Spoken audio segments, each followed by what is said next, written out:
রোগের কারণে তিনি মাঝে মাঝে অচেতন হয়ে পড়েন। তিনি গুরুতর অসুস্থ, হৃদরোগ, উচ্চ রক্তচাপ, ডায়াবেটিস ও কিডনি জটিলতায় তিনি ভুগছেন। তার হৃদযন্ত্রে বাইপাস সার্জারি হয়েছে। ইদানিং স্বাস্থ্য পরীক্ষার অটোনমিক নিউরোপ্যাথি নামে রোগ শনাক্ত হয়েছে। এই রোগের কারণে তিনি মাঝে মাঝে অচেতন হয়ে পড়েন। রাষ্ট্রপতির পদত্যাগ একটি গুরুতর ঘটনা। এর সাথে দেশের ভালো মন্দও জড়িত।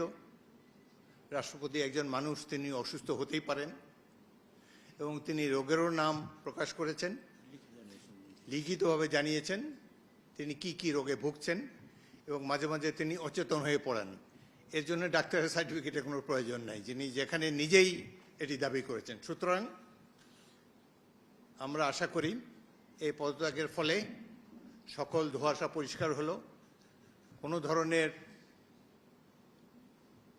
বিশৃঙ্খলা বা কোনো ধরনের বিরূপ মনোভাব কিংবা কনফিউশন যাতে এইসব ব্যাপারে না ঘটে।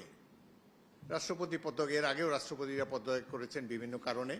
রাষ্ট্রপতি দেশের একজন সম্মানিত মাননীয় রাষ্ট্রপতি, তিনি পদত্যাগ করতেই পারেন এবং এই চেয়ার তো কখনো শূন্য থাকে না।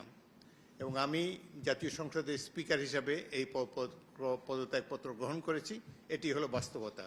আশা করি সকল ধরনের কনফিউশন এখন থেকে দূর হয়ে যাবে। আপনাদের সবাইকে অসংখ্য ধন্যবাদ।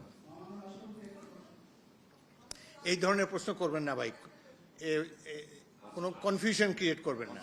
দেখেন, এক minute please listen to me. আপনারা আমাকে স্পিকার হিসাবেও দেখেছেন, এর আগেও 40 বছর ধরে রাজনীতি করছি। আমি সরাসরি কথা বলতে অভ্যস্ত। সুতরাং কনস্ট্রাকটিভ কথা বলা ভালো। আমি তো প্রশংসাই করলাম তার। তিনি রিজাইন করেছেন স্বাস্থ্যগত কারণে। কি রোগের কথা তিনি বলেছেন, কিভাবে তিনি আমাদের কাছে দিয়ে সেটাই জেনেছি। এরপরে এটার মধ্যে তো আর অন্য কোনো কিছু নেই।